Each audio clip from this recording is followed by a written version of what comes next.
Hey, I'm Adam Jusko from ProudMoney.com. In this video, we are going to look at what the difference is between a credit card pre-qualification and a credit card pre-approval. But before we do that, I would ask you to please subscribe to our YouTube channel if you have not already, and if you have already, I thank you for doing so. So oftentimes, whether it's by mail or online, you will see, pre-qualifications or pre-approvals. You may get mailings that say you are pre-qualified or you are pre-approved.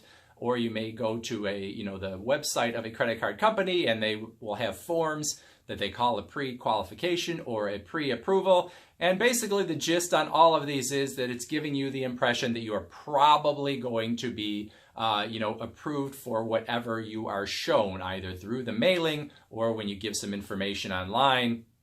They'll spit back some credit card offers that, it appears that you'll probably be approved for. Now, in neither one of these cases is it guaranteed that you are going to be approved for the credit cards that are offered to you in terms of, cards that you may qualify for.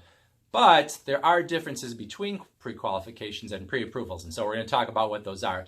Basically, the pre-qualification is sort of a less thorough version in terms of finding out whether you are, what the probability is that you are going to be approved for a credit card. It generally is going to use less information in finding out about you, and it's going to show you, sort of give you less information in terms of, the cards that you may qualify for, or even more so the specifics of the cards that you might qualify for.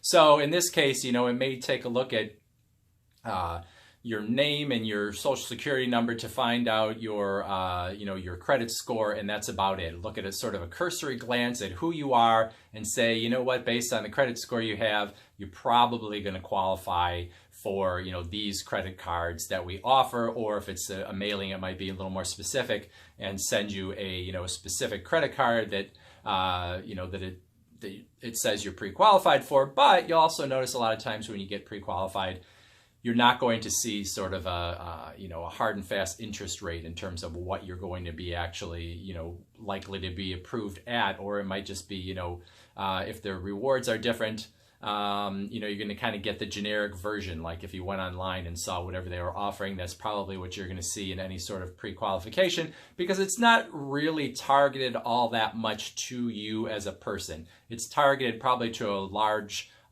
swath of people that have credit scores in that same area where yours is. So basically, pre-qualification uses less information, but then it also gives you less specifics in terms of what you are likely to be approved for. Now, a pre-qualification is not a guarantee that you're going to be approved, and neither is a pre-approval. But the pre-qualification is sort of just the, it's faster to get a pre-qualification. Now, in terms of the, people always want to know, well, is this going to hurt my credit score? And the answer is no, because when you are pre-qualified, it's what is called a soft inquiry, which means, they're kind of looking at your information, but you haven't actually asked, to be approved for that credit card. Now, if you do get that pre-qualification and then you do apply and they do a more thorough look at you, to check on income and, whatever else, look a little closer at your credit report, whatever they're going to do further to approve you or decline you, then you are going to get that hard inquiry on your credit report, and it's going to, ding your credit score a little bit. Now, as far as a pre-approval is concerned, same general idea, but you're going to find that pre-approval is going to use more of your information in terms of, finding out if what the probabilities are of you being approved for a credit card, and it's also going to be more specific usually in terms of what the actual credit card offers are. So you might see a more specific interest rate, or you might see a credit card bonus offer that is not one that you would see for the general public, or it might be better bonus offer, it might be a worse bonus offer, but they still want to pull you in. So they might say, with your credit score and what we know of you, you can still get this card, but it's not going to be at what you expected. Sometimes it's going to be more than what you expected.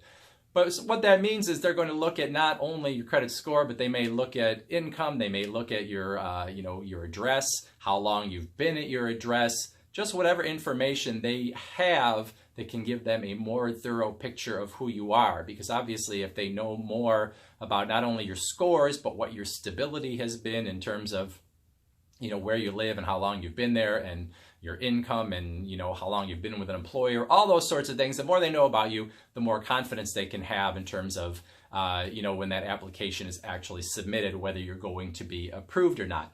However, with the pre-approval, it's still the same situation in terms of it being a soft inquiry. Until you actually make the application, it's not going to affect your credit score at all. Once you do make the application, then it obviously will be that hard inquiry and it will be a little bit of a hit to your credit score. But in either one of these cases, I have to say that's not that big of a deal. It's a few points in your credit score unless you do these, you know, unless you're applying for cards over and over again. It's not that big of a deal to have them, you know, here and there. Now, talking about those two things, you can see then that when you have the pre-qualification, you would tend to think that even though both of these is saying that you're probably going to be approved, the pre-qualification knows less about you. So it's also probably more likely that you would still be declined than it would be with the pre-approval, because the pre-approval has gone further to kind of check you out. So when you have the pre-approval, you can probably feel more confident that you are going to be approved than you could have that same amount of confidence with the pre-qualification, even though in either case, you probably will be approved for, you know, what the credit card company is telling you.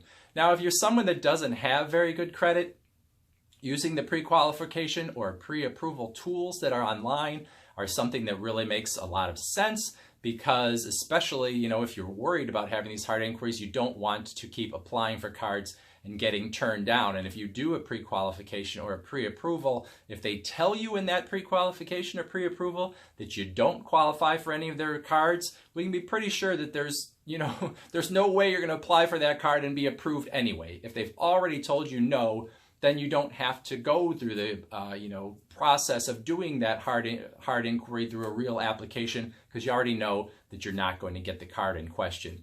So real quick, two online tools that will kind of show you the difference between a pre-qualification and a pre-approval, although every company handles things a little differently.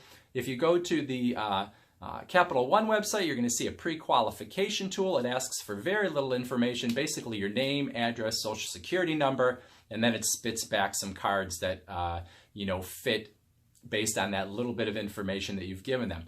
Go to Discover's website and do their pre-approval. You'll see that they ask for a lot more. They're going to ask for all those things that Capital One asked for, but then they're going to ask for income. They're going to ask for your monthly housing costs, and whether you have investments or banking relationships outside of this credit card that you're going after. They're going to look much more thoroughly at you. So looking at those two things, you would have to assume that if you get a pre-approval from Discover, you can have more confidence that you're actually going to be approved for that card should you go further with the application than maybe you would if you use the Capital One pre-qualification. So anyway, that's sort of the difference between pre-qualification and pre-approval. Hopefully that all made sense. If you have any other questions, please leave them in the comments and I'll try and answer them as soon as I can. Otherwise, thanks for watching, and please go to proudmoney.com where we have other personal finance articles and credit card reviews and all sorts of other fun stuff too. Thanks.